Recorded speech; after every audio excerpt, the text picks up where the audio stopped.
സ്മിത എന്ന കഥയുടെ രണ്ടാം ഭാഗമാണ് കേട്ടോ പറയുന്നത്. പിന്നെ കഥ കേട്ട് ഇഷ്ടപ്പെടുന്ന എല്ലാവരും ആ സ്റ്റോറി ലൈക്സ് ചെയ്യുക, പിന്നെ സബ്സ്ക്രൈബ് ചെയ്യുക, കമൻറ്റ് ഇഷ്ടപ്പെട്ടു കഴിഞ്ഞാൽ കമൻറ്റ് ചെയ്യണം കേട്ടോ. അപ്പോൾ കൂടുതൽ മുഷിപ്പിക്കാതെ നമുക്ക് കഥയിലേക്ക് പോയാലോ. കിരൺ, നിനക്ക് തണുക്കുന്നുണ്ടോ? പെട്ടെന്ന് സ്മിത ചേച്ചി അത് എന്നോട് ചോദിക്കുന്ന സമയത്ത് ഞാൻ പെട്ടെന്ന് സ്മിത ചേച്ചി ഒന്ന് നോക്കി. എനിക്ക് നന്നായിട്ട് തണുക്കുന്നുണ്ട്. നേരത്തെ ഞാൻ ആ വെള്ളം വെട്ടിവിടാൻ അങ്ങോട്ട് പുറത്തോട്ട് ഇറങ്ങിയ സമയത്ത് അപ്പോൾ മഴ നനഞ്ഞതുകൊണ്ടായിരിക്കാം. ഞാനത് പറയുന്ന സമയത്ത് സ്മിത ചേച്ചി എന്നെ ഒന്ന് നോക്കി ചിരിച്ചു. ആ സമയത്ത് ഞാൻ പുറത്തേക്കൊന്ന് നോക്കി. അവിടെ മൊത്തം ഇരുട്ടടച്ച് തുടങ്ങിയിരിക്കുന്നു. പിന്നെ സ്മിത ചേച്ചിയുടെ അമ്മായിയമ്മ നേരെ കിഴക്കേ വശത്തേക്ക് നോക്കിയിരിക്കുകയാണ്. അവിടെ മഴവെള്ളം വീഴുന്നതും അത് കണ്ട് ആസ്വദിച്ചിരിക്കുന്നു. അകത്താണെങ്കിൽ ഞാനും സ്മിത ചേച്ചിയും മാത്രമേ ഉണ്ടായിരുന്നുള്ളൂ. അകത്ത് നല്ലപോലെ ഇരുട്ടടച്ച് തുടങ്ങിയിരുന്നു. ഏകദേശം 4 മണി കഴിഞ്ഞിട്ടേ ഉള്ളൂ. എങ്കിലും നല്ല ഇരുട്ടാണ്, കുറ്റാക്കുരുട്ട്. അത് ഏകദേശം മഴ നന്നായിട്ട് പെയ്യുന്നുണ്ടല്ലോ, അതിൻ്റെ തന്നെയാണെന്ന് എനിക്ക് മനസ്സിലായി. പെട്ടെന്ന് സ്മിത ചേച്ചി എന്തോ എടുക്കാൻ മുറിയിലേക്ക് പോയി. ഞാനിങ്ങനെ വിചാരിച്ചു, എന്തെടുക്കാനായിരിക്കും സ്മിത ചേച്ചി അങ്ങോട്ട് പോയത്? മറ്റൊന്നും ആയിരുന്നില്ല, എനിക്കെടുക്കാൻ ഒരു കൈലി എടുത്തുകൊണ്ട് വരികയായിരുന്നു സ്മിത ചേച്ചി. അത് കണ്ട കാഴ്ച കണ്ടപ്പോൾ എനിക്ക് അത്ഭുതം പോലെ തോന്നി. അത് സ്മിത ചേച്ചിയുടെ ഭർത്താവിൻ്റെ കൈലിയായിരുന്നു. അയാളാണെങ്കിൽ അത്യാവശ്യം നല്ല പൊക്കവും നല്ല വലിപ്പമുള്ളൊരു മനുഷ്യനാണ്. അയാളൊക്കെ കൊടുക്കുന്ന കയ്യിൽ എനിക്ക് പാകമാവണം തന്നെ എനിക്ക് സംശയമായിരുന്നു. ഒരുപക്ഷെ ഒളിച്ചോടി വന്നതാണെങ്കിലും സ്മിത ചേച്ചിയും അങ്ങേരും നല്ല മാച്ചായിരുന്നു.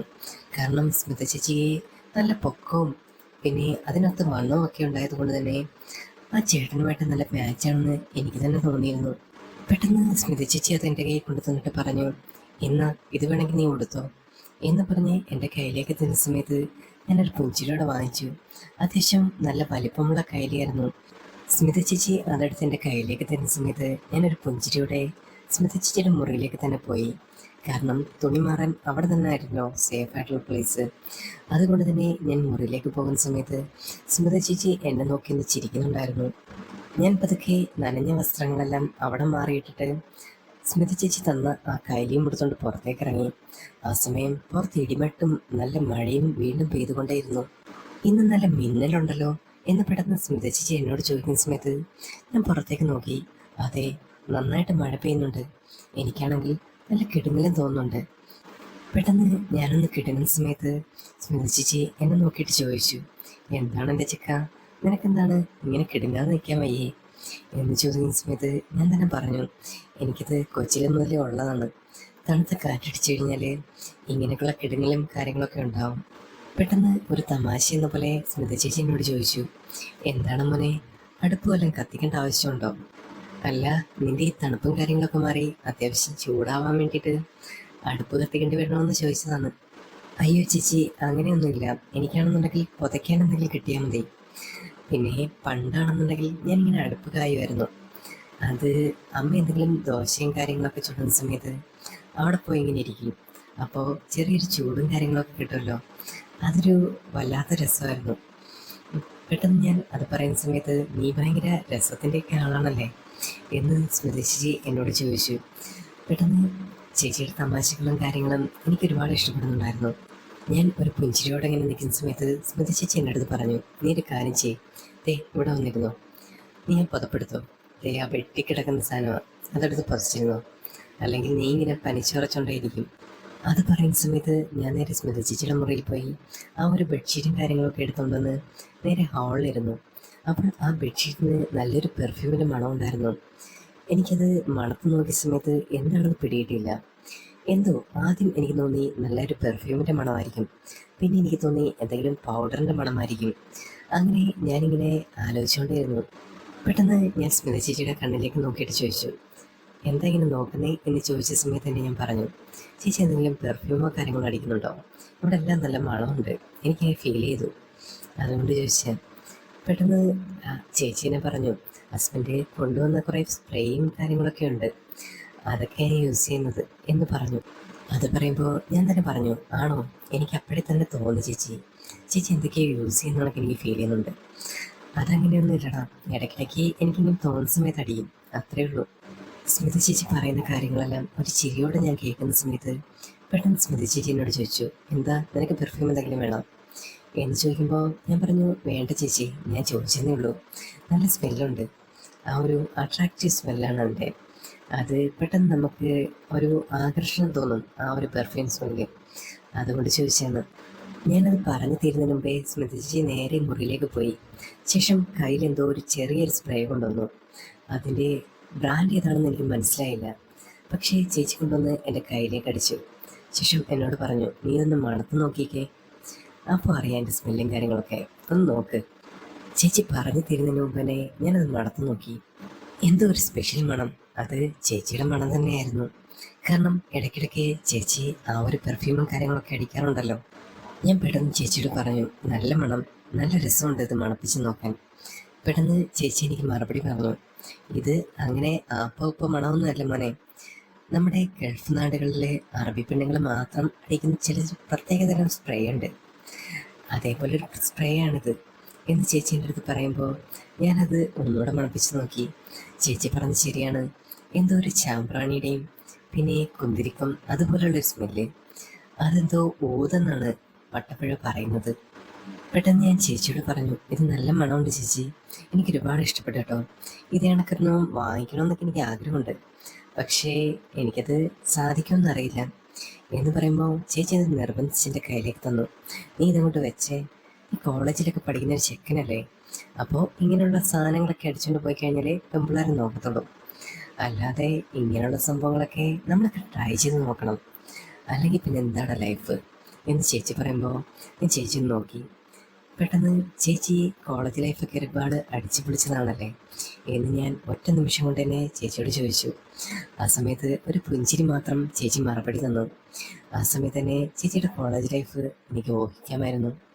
നല്ല രീതിയിൽ അടിച്ചു പൊളിച്ചിട്ടുള്ള ഒരാൾ തന്നെയാണെന്ന് ചേച്ചി എന്നിട്ട് മറുപടി പറഞ്ഞു. ചേച്ചി മൗനമായിട്ട് നിൽക്കുന്ന സമയത്തായിരുന്നു വീണ്ടും ഒരു ഇടികൂടി വെട്ടിയത്. അത് വെട്ടി കുറച്ച് സമയം കഴിഞ്ഞപ്പോഴേ ചേച്ചി ഒന്ന് കിടുങ്ങാൻ തുടങ്ങി. ആ സമയത്ത് ഞാൻ പൊട്ടിച്ചിരിച്ചു. എന്നെ ഇത്രയും നേരം കളിയാക്കിക്കൊണ്ടിരുന്ന ആളാണല്ലേ ഇപ്പം എന്താ കിടുങ്ങി വിറച്ചുകൊണ്ടിരിക്കുന്നു? ഇതെന്താ ചേച്ചിക്ക് പേടിയൊക്കെ ഉണ്ടല്ലേ? ഇത് ഞങ്ങളെ ചുമ്മാ ഇങ്ങനെ കളിയാക്കുന്നു മാത്രമല്ല. അങ്ങനെ കുറേ സമയം ഞങ്ങൾ അവിടെ ഇരുന്നു. ആ സമയത്ത് ചേച്ചി മൗനമായിരുന്നു. എന്തൊക്കെയോ ഇങ്ങനെ ആലോചിച്ചിരിക്കുന്നതൊക്കെ എനിക്ക് ഫീൽ ചെയ്തു. പെട്ടെന്ന് ഞാൻ ചേച്ചിയോട് പറഞ്ഞു, സ്മിത ചേച്ചി, ഞാനെന്നാ അങ്ങോട്ട് പോകട്ടെ, ഇപ്പം നേരെ ഒരുപാട് കിട്ടിയില്ലേ, വീട്ടിലാരെങ്കിലുമൊക്കെ തിരക്കുന്നുണ്ടായിരിക്കും എന്ന് പറയുമ്പോൾ ചേച്ചി തന്നെ പറഞ്ഞു, ഈ മഴയത്തോ? നീ ഇപ്പം പോവുകയാണെന്നുണ്ടെങ്കിൽ ഒരു കാര്യം ചെയ്യ്, കുട എടുത്തിട്ട് പൊക്കോ, അല്ലെങ്കിൽ ഞാൻ അങ്ങോട്ട് കൊണ്ടാക്കി തരാം. കുട എന്തെങ്കിലും ആവശ്യം രാത്രി വന്നു കഴിഞ്ഞാൽ പിന്നെ അതൊരു ബുദ്ധിമുട്ടാവില്ലേ എന്ന് പറഞ്ഞുകൊണ്ട് തന്നെ സ്മിത ചേച്ചി കുടയെടുത്തുകൊണ്ട് പുറത്തേക്ക് ഇറങ്ങി. ആ സമയത്ത് അമ്മായിയമ്മയുടെ ഒരു ലളിതമായ ഭാഷയിൽ തന്നെ സ്മിത ചേച്ചി പറഞ്ഞു, അമ്മേ, ഞങ്ങളൊന്ന് അങ്ങോട്ട് പോയിട്ട് വരാം, ഞാൻ അവനെ ഒന്ന് കൊണ്ടാക്കിയിട്ട് വരാം എന്ന് പറയുമ്പോൾ അമ്മായിയമ്മ ഒരുപാട് ഹാപ്പിയായിരുന്നു. കാരണം എനിക്ക് ഒരുപാട് ഹെൽപ്പും കാര്യങ്ങളൊക്കെ ഞാൻ അവർക്ക് ചെയ്തു കൊടുക്കുന്നുണ്ട്. അത് അവർക്ക് തന്നെ ഒരു ബോധമുണ്ടെന്ന് എനിക്ക് തന്നെ മനസ്സിലായി. അങ്ങനെ പതുക്കെ പതുക്കെ കുടയും പിടിച്ച് ഞാൻ സ്മിത ചേച്ചിയും അങ്ങോട്ട് നടന്നു. ആ സമയത്ത് നല്ല മഴ പെയ്യുന്നുണ്ടായിരുന്നു. ഏകദേശം ഒരാൾക്ക് മാത്രം കയറാൻ പറ്റുന്ന കുടയിൽ 2 പേർ. അത് തന്നെയായിരുന്നു ആ സമയത്തെ ഒരു അന്തരിപ്പിക്കുന്ന ഒരു കാഴ്ച എന്ന് പറയുന്നത്. ഏകദേശം ഒരു 50 മീറ്റർ അത്രയും ദൂരം തന്നെ ഞാനും സ്മിത ചേച്ചിയും തമ്മിലുള്ള ദൂരം ആ ഒരു വീടുകൾ തമ്മിലുണ്ടായിരുന്നു. ആ സമയത്ത് ഞാൻ സ്മിത ചേച്ചിയൊപ്പം ആ ഒരു കുടയിൽ പതുക്കെ പതുക്കെ അങ്ങനെ നടന്നു. ഇടയ്ക്കിടയ്ക്ക് തെറ്റി വീഴാൻ പോകുന്ന സമയത്ത് ഞാൻ അറിയാതെ തന്നെ സ്മിത ചേച്ചിയുടെ കയ്യിൽ പിടിക്കുന്നുണ്ടായിരുന്നു. പെട്ടെന്ന് സ്മിത ചേച്ചി എന്നെ ഒന്ന് കെയർ ചെയ്യുന്ന പോലെ പറഞ്ഞു, നീ നേരെ നോക്കി നടക്കട്ടോ, അല്ലെങ്കിൽ വല്ല കുഴിയിലും വന്ന് വീഴും എന്ന് സ്മിത ചേച്ചി പറയുമ്പോൾ അത് ഒരു വാചകം എന്ന പോലെ എനിക്ക് തോന്നുന്നുണ്ടായിരുന്നു. അങ്ങനെ ഞങ്ങൾ 2 പേരും നടന്ന് എൻ്റെ വീടിൻ്റെ ഫ്രണ്ടിലെത്തി. ആ സമയത്ത് അവിടെ ആരെങ്കിലും ഉണ്ടായിരിക്കും എന്ന് ഞാൻ പ്രതീക്ഷിച്ചു. പക്ഷേ ഫ്രണ്ടിലെങ്ങും ആരും തന്നെ ഇല്ലായിരുന്നു. പെട്ടെന്ന് സ്മിത ചേച്ചി എൻ്റെ അടുത്ത് പറഞ്ഞു, എടാ എന്നാൽ ഞാൻ പോട്ടെ, അവിടെ ചെന്നിട്ട് വേണം ബാക്കി കാര്യങ്ങളൊക്കെ നോക്കാൻ എന്ന് പറയുമ്പോൾ ഞാൻ സ്മിത ചേച്ചി പറഞ്ഞു, ചേച്ചി ഏതായാലും വന്നല്ലേ, കുറച്ച് നേരം ഇരുന്നിട്ട് പോ, ചേച്ചി മഴ തോന്നിട്ട് പോയാൽ മതി എന്ന് പറയുമ്പോൾ ഒന്ന് പോടച്ചക്ക, ഞാൻ ചെല്ലട്ടെന്ന് പറഞ്ഞ് സ്മിത ചേച്ചി ധൃതി പിടിച്ചു. ഞാൻ പറഞ്ഞു, ഇച്ചിരി നേരം ഇരുന്നിട്ട് പോയാൽ മതി, ഞാൻ അത്രയും നേരം നിങ്ങളുടെ വീട്ടിൽ വന്നിരുന്നില്ലേ, സ്മിത ചേച്ചി കുറച്ച് നേരം ഇവിടെ ഇരിക്കേ എന്ന് പറഞ്ഞു. ആ സമയത്ത് വീട്ടിൽ ആരും ഇല്ലായിരുന്നു, അമ്മയും അച്ഛനും ആരും വന്നിട്ടില്ലായിരുന്നു. ആ സമയമായിരുന്നു സ്മിത ചേച്ചി അവിടേക്ക് വന്നത്. ഞാൻ പതുക്കെ ഷെൽഫിന് മുകളിലുള്ള താക്കോലെടുത്ത് കതക് തുറന്നു വീട്ടിനുള്ളിലേക്ക് സ്മിത ചേച്ചിയും കയറ്റി. ശേഷം ഞാൻ ലൈറ്റ് ഓൺ ചെയ്ത സമയത്ത് പെട്ടെന്ന് സ്മിത ചേച്ചി ഒരു അമ്പരപ്പോടെ എന്തോ ഒരു കാര്യം നോക്കുന്നുണ്ടായിരുന്നു. അതെന്താണ് എന്ന് നോക്കിയ സമയത്ത് അതൊരു വനിതയുടെ മാഗസീനും കാര്യങ്ങളൊക്കെ ആയിരുന്നു. പെട്ടെന്ന് സ്മിത ചേച്ചിയുടെ കണ്ണ് അവിടേക്കാണ് പോയത്. ആ സമയത്ത് ഞാൻ അത് ശ്രദ്ധിച്ചു. ഇതാരാ ഇവിടെ വായിക്കുന്നത് എന്ന് സ്മിത ചേച്ചി എന്നോട് ചോദിച്ചു. ആ സമയത്ത് ഞാൻ പറഞ്ഞു, അമ്മയോ ചേച്ചിയോ എന്തെങ്കിലും ആയിരിക്കും, എനിക്ക് അതിനെ പറ്റിയിട്ട് വല്ലതും അറിയില്ല. പെട്ടെന്ന് സ്മിത ചേച്ചി അതിന് മറുപടി പറഞ്ഞു, ഞാൻ പണ്ടിത് വായിക്കുമായിരുന്നു, ഒരുപാട് ഹെൽപ്ഫുള്ളായിട്ടൊരു കാര്യങ്ങളൊക്കെ ഇതിനകത്തുണ്ട്, അങ്ങനെ ഞാൻ ഇടയ്ക്ക് വായിക്കുന്നൊരു ശീലമുണ്ട് എന്ന് പറഞ്ഞ് സ്മിത ചേച്ചി ഓരോന്നും വായിക്കാൻ തുടങ്ങി. ഞാൻ സ്മിത ചേച്ചിയോട് ചോദിച്ചു, കുറേ നാളെ കൂടി വന്നതല്ലേ, ഇപ്പം ഞാൻ പോയി ചൂടുവെള്ളമോ ചായ എന്തെങ്കിലും എടുക്കട്ടെ എന്ന് ചോദിച്ച സമയത്ത് സ്മിത ചേച്ചി എന്നെ പറഞ്ഞു, എൻ്റെ പൊന്നു മോനെ ഒന്നും വേണ്ട, ഞാനിത് കഴിഞ്ഞിട്ട് ഞാനങ്ങ് പൊക്കോളാം എന്ന് പറഞ്ഞു. ആ സമയത്ത് സ്മിത ചേച്ചി വീട് മൊത്തം ഒന്ന് നോക്കുന്നുണ്ടായിരുന്നു. കാരണം സ്മിത ചേച്ചി ആദ്യം വന്നത് എൻ്റെ വീട്ടിലേക്കായിരുന്നു. അന്ന് ഒളിച്ചോടി വന്ന സമയത്താണെന്നുണ്ടെങ്കിൽ പോലും അന്ന് അവരുടെ വീട്ടിൽ കയറ്റിയിട്ടില്ലായിരുന്നു.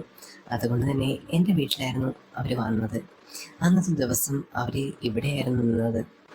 പെട്ടെന്ന് ഞാൻ സ്മിത ചേച്ചിയോട് ചോദിച്ചു, ചേച്ചി എന്താ നോക്കുന്നത് എനിക്ക് മനസ്സിലായി, ആദ്യമായിട്ട് വന്നു കയറിയ ആ ഒരു വീടായതുകൊണ്ടല്ലേ എന്ന് പറയുമ്പോൾ സ്മിത ചേച്ചി പറഞ്ഞു, അതെ, നീ അതൊക്കെ ഓർത്തിരിക്കുന്നുണ്ടോ ഇപ്പോഴും എന്ന് പറയുമ്പോൾ ഞാൻ പറഞ്ഞു, എല്ലാ കാര്യങ്ങളും എനിക്കറിയാം, അന്ന് ചേച്ചി വന്നു കയറിയതും പിന്നെ അന്നുണ്ടായ സംഭവങ്ങളും അതെല്ലാം എനിക്കറിയാം ചേച്ചി, അതെല്ലാം ഞാനിപ്പോഴും ഓർത്തിരിക്കുന്നുണ്ട്. ശരിക്കും ചേച്ചിയുടെ അന്നത്തെ മുഖം അത് ഒരുപാട് സുന്ദരിയായിരുന്നു ചേച്ചി. ഇന്ന് മോശമാണെന്നല്ല, പക്ഷേ അന്നത്തെ ദിവസം വന്നു കയറിയ സമയത്ത് ചേച്ചിയുടെ മുഖത്തൊരു ഗ്ലോ ഉണ്ടായിരുന്നു. അത് ഞാനത് ശ്രദ്ധിച്ചായിരുന്നു. ആ സമയത്ത് ഞാനത് പറയുന്ന സമയത്ത് ചേച്ചി വീണ്ടും ചിരിക്കാൻ തുടങ്ങി. നിനക്ക് പ്രാന്താണ് ചിക്ക, നീ ഇങ്ങനെ ഓരോന്ന് ഞാൻ ആലോചിച്ച് പറയാണ്, എനിക്കത്ര സുന്ദരിയൊന്നുമല്ല, എനിക്കത്ര ഗ്ലാമറും ഇല്ല നീ പറയുന്നത് പോലെ എന്ന് ചേച്ചി എന്നോട് പറഞ്ഞു. സ്മിത ചേച്ചി അതൊരു നിമിഷം കൊണ്ട് തന്നെ പറഞ്ഞു മുഴുവിക്കുന്ന സമയത്ത് ഞാൻ പെട്ടെന്ന് മുറിക്കകത്തേക്ക് പോയി. പെട്ടെന്ന് സ്മിത ചേച്ചി അവിടെ നിന്ന് എന്നെ വിളിക്കുന്നുണ്ടായിരുന്നു, നീ എന്തെടുക്കാൻ പോയാ, ഞാൻ പോവുകയാണ് കേട്ടോ എന്ന് പറയുന്ന സമയത്ത് ഞാൻ പറഞ്ഞു, ഒറ്റ സംഗതി, ഒരു കാര്യം മാത്രം നോക്കിയിട്ട് ചേച്ചി ഞാൻ വിടാം എന്ന് പറഞ്ഞു. ശേഷം ഞാൻ ചേച്ചിയെടുത്ത് പറഞ്ഞു, ഒറ്റ കാര്യം മാത്രം എന്ന് പറഞ്ഞിട്ട് ഞാൻ ആ ഒരു ഷെൽഫിൽ നിന്നും അമ്മയുടെ ഒരു സാരി എടുത്തുകൊണ്ട് വന്നു. അത് ഒരു മഞ്ഞ കളറായിരുന്നു. കാരണം മഞ്ഞ കളറിലെ സാരി എന്താണെങ്കിലും സ്മിത ചേച്ചിക്ക് അത് നന്നായിട്ട് ചേരുമെന്ന് എനിക്കറിയായിരുന്നു.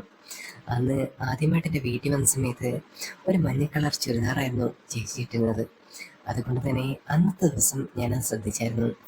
അതുകൊണ്ട് തന്നെ ഞാൻ ആ ഷെൽഫിൽ നിന്നും മഞ്ഞ കളറിലെ സാരി തന്നെ എടുത്തു. അത് നോക്കിക്കൊണ്ട് വന്നിട്ട് സ്മിത ചേച്ചിയുടെ കയ്യിൽ കൊടുത്തു. ചേച്ചി ഒന്ന് ജസ്റ്റ് ഒന്ന് വെച്ച് നോക്ക് എന്ന് പറഞ്ഞു. പെട്ടെന്ന് ചേച്ചി എൻ്റെ മുഖത്തേക്ക് നോക്കി, നിനക്കെന്താ ഭ്രാന്ത് വല്ലതുണ്ടോ? ഞാൻ അത് പറയുന്ന സമയത്ത് ഒന്നും ഗവനിക്കാതെ വളരെ സീരിയസ് ആയിട്ട് തന്നെ ചേച്ചിയോട് പറഞ്ഞു, ചേച്ചി ഇതൊന്ന് വെച്ച് നോക്ക്, വെച്ച് നോക്കി കഴിഞ്ഞിട്ട് ഞാൻ പറയാം ചേച്ചി കൊള്ളാവില്ലയോ എന്ന് പറഞ്ഞ് ചേച്ചിക്കത് വെച്ച് കൊടുത്തു. ഞാനത് പറയുന്ന സമയം ചേച്ചി ഒരു നിമിഷം കൊണ്ട് തന്നെ സാരി ഒന്ന് സെറ്റാക്കി വെച്ചു. ആ സമയം ഞാൻ മെല്ലെ ആ ഒരു ലൈറ്റ് ഓഫ് ചെയ്തു. പുറത്ത് നല്ല മഴയുണ്ടത് കൊണ്ട് തന്നെ അകത്ത് നല്ല ഇരുട്ടായിരുന്നു. പെട്ടെന്ന് ഞാൻ ലൈറ്റ് ഓഫ് ചെയ്ത സമയത്ത് ചേച്ചി എന്നോട് ചോദിച്ചു, നീ എന്തെങ്കിലും ലൈറ്റ് ഓഫ് ചെയ്തേ, ഇങ്ങനെയൊക്കെ ചെയ്യേണ്ടത് ആവശ്യം എന്താണ് എന്നുള്ള രീതിയിൽ ചേച്ചി എന്നോട് ചോദിക്കുന്ന സമയത്ത് ഞാൻ തന്നെ പറഞ്ഞു, ഒറ്റ നിമിഷം ചേച്ചി, ഒരു കാര്യം മാത്രം നോക്കാനാണ് എന്ന് പറഞ്ഞിട്ട് ഞാൻ പതുക്കെ ഒരു ചെറിയ മെഴുകുതി കത്തിച്ചു. ശേഷം ഞാൻ ആ സോഫയിലേക്ക് ഇരുന്നു. ചേച്ചി ആ നിമിഷം എന്നെ അമ്പരപ്പെടെ നോക്കുന്നുണ്ടായിരുന്നു. ഇവരെന്താ കാണിക്കാൻ പോകുന്നത് എന്നുള്ള തോന്നലായിരുന്നു ചേച്ചിയുടെ മുഖത്ത്. ആ സമയത്ത് ചേച്ചിയെ ഒരു മെഴുകുതിരി വെട്ടത്തിൽ ആ സാരി ഇങ്ങനെ ചുറ്റി നിൽക്കുന്നത് കാണാൻ വേണ്ടിയിട്ടായിരുന്നു ഞാനത് ചെയ്തത്. ആ സമയം അങ്ങനെ നിൽക്കുന്ന സമയത്ത് ഞാൻ ആ ഒരു സോഫയിലേക്ക് കയറിയിരുന്നു. എന്നിട്ട് ഞാൻ പറഞ്ഞു, ഇപ്പം ചേച്ചിയെ കാണാൻ അടിപൊളിയായിട്ടുണ്ട്, അത് ചേച്ചിക്ക് ആ ഒരു ലുക്ക് മനസ്സിലാവാത്തതുകൊണ്ടാണ് എന്ന് പറഞ്ഞു. പെട്ടെന്ന് ചേച്ചി അത് കേട്ട സമയത്ത് തന്നെ പൊട്ടിച്ചിരിക്കുന്നുണ്ടായിരുന്നു. അപ്പം അതൊക്കെ ഞാൻ ചേച്ചിയെ വിളിച്ചുകൊണ്ട് നേരെ മുറിക്കകത്തേക്ക് പോയി. ആ സമയത്ത് ഞാൻ മെഴുകുതിരി എടുത്തുകൊണ്ട് വന്ന് ആ മുറിയിലേക്ക് കൊണ്ടുവച്ചു. ശേഷം കണ്ണാടിയുടെ മുന്നിൽ ചേച്ചിയെ കൊണ്ട് നിർത്തി, ഇനി ചേച്ചി മുഖത്ത് ആ കണ്ണാടിയിലേക്ക് നോക്ക്, എന്നിട്ട് പറ ചേച്ചി ഗ്ലാമറല്ലേ എന്ന്. ചേച്ചി എന്ന് ആലോചിച്ച് നോക്ക്, എത്ര സുന്ദരിയാണ് ചേച്ചി ഈ മെഴുകുതിരി വെട്ടത്തിൽ ഈ സാരി എടുത്തോണ്ട്, അതെന്ത് ഭംഗിയാണ്, അതൊന്ന് ആലോചിച്ച് നോക്കിയേ. അത് ഞാൻ പറയുന്ന സമയത്ത് ചേച്ചിക്ക് എന്തൊക്കെയോ മനസ്സിൽ തോന്നൽ പോലെ, എന്തോ ഒരു വിഷമം പോലെ. അത് കണ്ട സമയത്ത് എനിക്ക് നല്ല വിഷമം തോന്നി. ചേച്ചി എന്തിനാ വിഷമിക്കുന്നത് എന്ന് ചോദിക്കുന്ന സമയത്ത് ചേച്ചി എന്നോട് പറഞ്ഞു, കോളേജ് പഠനകാലമൊക്കെ കഴിഞ്ഞിട്ട് ആദ്യമായിട്ടാണ് ഇത്രത്തോളം മനോഹരമായിട്ട് എന്നെ ഒരാൾ വർണ്ണിക്കുന്നത്, അത് നീയാണ് എന്ന് ചേച്ചി എൻ്റെ അടുത്ത് പറഞ്ഞു. ഞാൻ പറഞ്ഞു, ഞാൻ സീരിയസ് ആയിട്ട് തന്നെ പറഞ്ഞത്. ചേച്ചിക്ക് അതിനുള്ള ഗ്ലാമറും കാര്യങ്ങളും എല്ലാം ഉണ്ട്. അത് ഭയങ്കര അട്രാക്റ്റീവായിട്ട് തന്നെ തോന്നും കേട്ടോ എന്ന് ഞാൻ ചേച്ചിയോട് ഒരു നിമിഷം കൊണ്ട് പിന്നെ പറഞ്ഞു. അത് പറഞ്ഞ് ചെയ്യുന്ന സമയത്ത് ചേച്ചി എന്നോട് പറഞ്ഞു, എന്നാൽ ഞാൻ പോട്ടറ, വീട്ടിൽ ചെന്നിട്ട് വേണം, ഇനി ഒരുപാട് പരിപാടികളും കാര്യങ്ങളൊക്കെ ഉണ്ട്. കൊച്ചിന് ഫുഡ് കൊടുക്കണം, പിന്നെ രാത്രിയിലത്തേക്ക് എന്തെങ്കിലുമൊക്കെ ഉണ്ടാക്കണ്ടേ, അതെല്ലാം ഉണ്ട്, എന്നാൽ ഞാൻ ഇറങ്ങട്ടെ എന്ന് പറഞ്ഞു. ആ സമയത്ത് ഞാൻ ചേച്ചിയെ ഒരു അത്ഭുതത്തോടെ നോക്കി. ആ മുഖത്ത് നല്ല വിഷമം ഉണ്ടായിരുന്നു. പെട്ടെന്ന് ചേച്ചി എൻ്റെ അടുത്ത് പറഞ്ഞു, നീ ഒരു കാര്യം ചെയ്യും, ഇടയ്ക്ക് അങ്ങോട്ട് വരണം കേട്ടോ. നീയൊക്കെ ഇങ്ങനെ വന്നു കഴിഞ്ഞാൽ അതൊരു ഫ്രണ്ട്ഷിപ്പും പിന്നെ എനിക്ക് സംസാരിക്കാൻ ഒരാളെയും കിട്ടും. പിന്നെ അല്ലെന്നുണ്ടെങ്കിൽ ഞാൻ ഒരുപാട് ബോറടിച്ച് പോകും. പിന്നെ അവിടെ ആരുമില്ലല്ലോ, ഞാനും മോളും പിന്നെ അമ്മായിയമ്മയും മാത്രമല്ലേ ഉള്ളൂ. അപ്പോൾ എനിക്ക് ആരോടെങ്കിലും മിണ്ടാനും പറയാനൊക്കെ ആരെങ്കിലും ഉണ്ടെങ്കിൽ അത് വലിയൊരു കാര്യമാണ് എന്ന് ചേച്ചിയോട് പറഞ്ഞു. ആ സമയത്ത് ചേച്ചിയുടെ മുഖത്ത് എനിക്ക് കാണാമായിരുന്നു ആരുമില്ലാത്തതിൻ്റെ ആ ഒരു നിസ്സഹായ അവസ്ഥ. കാരണം ആരുമില്ലല്ലോ ആ വീട്ടിൽ, സംസാരിക്കാൻ പോലും ഒന്ന് മിണ്ടാൻ പോലും ആരുമില്ലല്ലോ. അങ്ങനെ അതും പറഞ്ഞ് ചേച്ചി പുറത്തേക്ക് ഇറങ്ങി. ആ സമയത്ത് ഞാൻ പറഞ്ഞു, ചേച്ചി ഇപ്പോഴേ പോണ്ട, ഇപ്പം ഏകദേശം 6:30 ആയിട്ടുള്ളൂ, ഒരു 7 മണി വരെ ഇവിടെ ആരും കാണത്തൊന്നുമില്ല. അപ്പോൾ അമ്മയച്ഛനൊക്കെ വരികയാണെന്നുണ്ടെങ്കിൽ 7 മണി കഴിഞ്ഞിട്ടേ വരത്തുള്ളൂ. പിന്നെ അവിടെ ചെന്നിട്ടാണെങ്കിൽ 7 മണിക്ക് ഫുഡ് ഉണ്ടാക്കാം. കൊച്ചും പിന്നെ അമ്മായിമ്മ അവിടെ ഇരിക്കല്ലേ, ഏകദേശം ഒരു അരമണിക്കൂർ ഇവിടെ നിൽക്കി, അത് കഴിഞ്ഞിട്ട് പോയാൽ പോരെ. പിന്നെ എനിക്കൊരു കൂട്ടാവും, ചേച്ചി നേരത്തെ പറഞ്ഞതുപോലെ, അല്ലാതെ നമ്മൾ രണ്ടുപേരും ഒരേ തോണിയിൽ സഞ്ചരിക്കുന്ന പോലെ പിന്നെ ഒന്നുമില്ലാത്ത അവസ്ഥയാവുണ്ടല്ലോ എന്ന് ഞാൻ പറയുന്ന സമയത്ത് സ്മിത ചേച്ചി പതുക്കെ പതുക്കെ താറി അവിടെ ഇരുന്നു. ശേഷം ഞാനും ആ ഒരു സമയത്ത് പതുക്കെ പുറത്തേക്ക് ഇറങ്ങി. നല്ല മഴ പെയ്യുന്നുണ്ടായിരുന്നു. പിന്നാണെന്നുണ്ടെങ്കിൽ എവിടെയാണെന്നുണ്ടെങ്കിലും വെള്ളക്കെട്ടും കാര്യങ്ങളൊക്കെ തന്നെ. ഞങ്ങൾ രണ്ടുപേരും മുമ്പത്തിരുന്ന് അതിങ്ങനെ നോക്കിക്കൊണ്ട് നിന്നു. പെട്ടെന്ന് സ്മിത ചേച്ചി എന്നോട് ചോദിച്ചു, നിനക്ക് എപ്പോഴെങ്കിലും ഈ വെള്ളത്തിൽ കളിക്കാൻ തോന്നിയിട്ടുണ്ടോ എന്ന് ചോദിക്കുന്ന സമയത്ത് ഞാൻ ചേച്ചിയോട് ചോദിച്ചു, ചേച്ചിക്ക് എന്താ ഇങ്ങനെ കുറുമ്പ് മാറിയിട്ടില്ലല്ലേ? എനിക്ക് നേരത്തെ തന്നെ തോന്നിയായിരുന്നു ചേച്ചിക്ക് അങ്ങനെ കുറുമ്പും കാര്യങ്ങളൊന്നും മാറിയിട്ടില്ല, ചെറിയ ചെറിയ കുറുമ്പുകളൊക്കെ ഇപ്പോഴും ഉണ്ടെന്ന് എനിക്ക് തോന്നുന്നുണ്ട് കേട്ടോ എന്ന് ഞാൻ ചേച്ചിയെടുത്ത് പറയുന്ന സമയത്ത് ചേച്ചി ചേച്ചിയോട് പറഞ്ഞു, എൻ്റെ കുട്ട, ഇതിപ്പോൾ കുറുമ്പുകളില്ലാത്ത ആരെങ്കിലും ഉണ്ടോ നമ്മുടെ ഈ ലൈഫിലും കാര്യങ്ങളൊക്കെ? ഏതൊരു മനുഷ്യനും എടുത്തു നോക്കിക്കഴിഞ്ഞാൽ ആൾക്ക് എത്ര പ്രായമായാലും ചെറിയ കുറുമ്പും കാര്യങ്ങളൊക്കെ കാണും. അത് ഒരു സ്വാഭാവികമായിട്ടുള്ള കാര്യമല്ലേ എൻ്റെ കുട്ട എന്ന് പറയുന്ന സമയത്ത് ഞാൻ ചിരിച്ചുകൊണ്ട് പറഞ്ഞു, ഞാനങ്ങനെ അധികം വരെ അങ്ങനെ കണ്ടിട്ടില്ല, ഞാൻ ചേച്ചിയല്ലാതെ അങ്ങനെ ആരെയും ശ്രദ്ധിക്കാത്തതുകൊണ്ടായിരിക്കാം എന്ന് പറയുമ്പോൾ ചേച്ചി എന്നോട് ചോദിച്ചു, നീ എന്നെ മുതൽ എന്നെ ഇങ്ങനെ ശ്രദ്ധിക്കാൻ തുടങ്ങി എന്ന് പറയുമ്പോൾ ഞാൻ പറഞ്ഞു, ചേച്ചി വന്നു കയറിയ സമയത്ത് തന്നെ ഞാൻ ശ്രദ്ധിച്ചായിരുന്നു. ആ സമയത്താണെന്നുണ്ടെങ്കിൽ വീട്ടിലാകെ പ്രശ്നങ്ങളും കാര്യങ്ങളൊക്കെ അല്ലായിരുന്നു. ആ സമയത്ത് ചേച്ചിയുടെ മുഴുവൻ കാണാൻ നല്ലൊരു ഭംഗിയുണ്ടായിരുന്നു എന്ന് പറയുമ്പോൾ ചേച്ചി എനിക്കൊരൊറ്റ അടി തന്നു. നീ എന്നെ കളിയാക്കായിരുന്നല്ലേ എന്നൊക്കെ പറഞ്ഞതിന് ശേഷം അങ്ങനെ ഞങ്ങൾ രണ്ടുപേരും ആ ഒരു തമാശയിൽ അങ്ങനെ കുറേ സമയം ഇരുന്നു. പെട്ടെന്ന് ചേച്ചി എൻ്റെ അടുത്ത് പറഞ്ഞു, എടാ ഇടയ്ക്കിടയ്ക്ക് അങ്ങോട്ടൊക്കെ വരണം കേട്ടോ, നീ ഇപ്പം വരുമ്പോൾ എനിക്കൊരു എന്തോ ഒരു ഫ്രണ്ട്ഷിപ്പ് പോലെ എനിക്ക് ഫീൽ ചെയ്യുന്നുണ്ട് എന്ന് പറഞ്ഞ് ചേച്ചി എൻ്റെ അടുത്ത് ഒരുപാട് ഉപദേശിക്കുകയും കാര്യങ്ങളൊക്കെ ചെയ്തു. പിന്നെ എൻ്റെ കോളേജ് ലൈഫും കാര്യങ്ങളൊക്കെ ചെറിയ ചെറിയ അടിപിടികളൊക്കെ ആ സമയത്തുണ്ടായിരുന്നു. ആ ടൈമിൽ ചേച്ചിക്കത് അറിയാമായിരുന്നെങ്കിലും എന്നോട് മിണ്ടിയിട്ടില്ലായിരുന്നു. പക്ഷേ ഇന്നത്തെ ദിവസം അതെല്ലാം ചേച്ചി പറഞ്ഞു, നീ അടിക്കും പിടിക്കും ആരുടെതൊന്നും പോകരുത്, നീ ഇനി നല്ല കുട്ടിയായിരിക്കണം എന്ന് മാത്രമേ എനിക്ക് ആഗ്രഹമുള്ളൂ എന്ന് ചേച്ചി ഉപദേശിച്ചുകൊണ്ട് പറയുന്ന സമയത്ത് ഞാൻ പറഞ്ഞു, ഇനി ഞാൻ നല്ല കുട്ടിയായിട്ടിരിക്കത്തുള്ളൂ.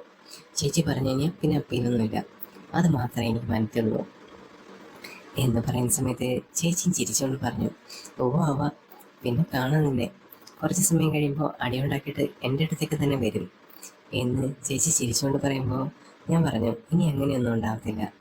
അങ്ങനെ കുറേ സമയം ഞങ്ങൾ ആ പൂമുഖത്തിൻ്റെ ഇരിക്കുന്ന സമയത്തായിരുന്നു പുറത്തുനിന്ന് നല്ലൊരു കാറ്റടിച്ചു വരുന്നത്.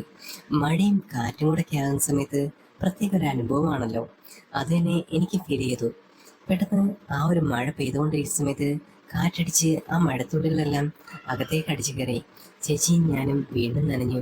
ആ സമയത്ത് തന്നെ ചേച്ചി ചിരിച്ചുകൊണ്ട് അകത്തേക്ക് ഓടുന്നുണ്ടായിരുന്നു, കൂടെ ഞാനും. ആ സമയത്ത് നല്ലപോലെ നനഞ്ഞിട്ടാണ് ഞങ്ങൾ രണ്ടുപേരും അകത്തേക്ക് കയറിയത്. ഞാൻ അകത്ത് കയറി ചിരിച്ചുകൊണ്ട് തന്നെ ആ തോർത്തെടുത്ത് ചേച്ചിക്കും കൊടുത്തു, ഞാനും തുടച്ചു. ആ സമയത്ത് ഞങ്ങൾ രണ്ടുപേരും ചിരിച്ചുകൊണ്ട് ആ സോഫയിലേക്ക് വന്നിരുന്നു. പുറത്തിരിക്കണ്ടായിരുന്നു അല്ലേ, നല്ല കോമഡി ആയിപ്പോയി എന്നൊക്കെ ചേച്ചി എൻ്റെ അടുത്ത് പറയുന്നുണ്ടായിരുന്നു. അങ്ങനെ ചേച്ചി വീണ്ടും ചിരിക്കാൻ തുടങ്ങി. ആ ചിരി ഞാൻ വീണ്ടും ശ്രദ്ധിച്ചു. നല്ല ചിരിയാണ് സ്മിത ചേച്ചിയുടെ ഇത്. പിന്നെ നല്ല മുല്ലപ്പൂ പോലെടുത്ത പല്ലുകളാണ്. അത് കാണാൻ നല്ല ഭംഗിയാണ്. ഇടയ്ക്ക് ചെറിയൊരു കോന്ത്രപ്പല് പോലെ ഇങ്ങനെ പൊങ്ങി നിൽപ്പുണ്ട്.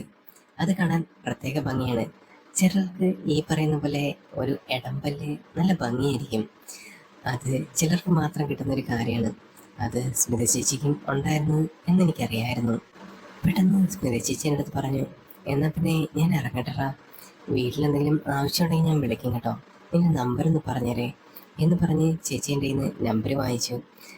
ചേച്ചിയുടെ കയ്യിൽ ഫോണൊന്നും ഇല്ലാത്തത് കൊണ്ട് തന്നെ ആ ഒരു കൈവെള്ളയിലെ പേന കൊണ്ടാണ് എഴുതിയത്.